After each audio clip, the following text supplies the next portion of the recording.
So first, if you don't mind, I will take issue with the term carbon pricing. It's I got a hunch what your term is. well, let's talk about that. When the market sets a cost to something based on supply and demand and the freedom to buy that item, that's a price. There's a price on apples. I don't have to buy it, and depending on what the crop year is like in certain areas, that price goes up and down. That's a price.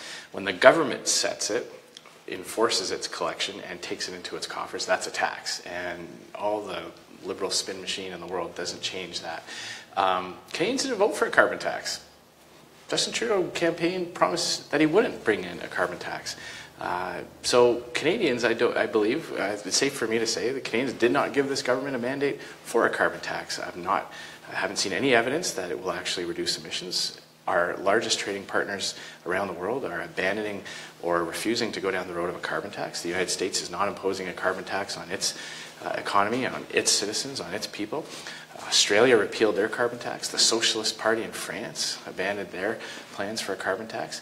So we are not going to impose a carbon tax on the Canadian people. I've made the commitment that our first piece of legislation in 2019, when I'm Prime Minister, will be an act to repeal the Carbon Tax Act.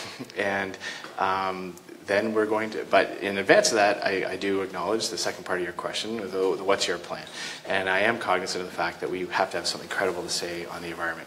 And you'll apologize if I'm not going to announce that today. Our shadow cabinet, our shadow ministers are working on our alternative. We're looking at some other models around the world and here in Canada that have been effective, concentrating more on the incentivizing people rather than punishing people.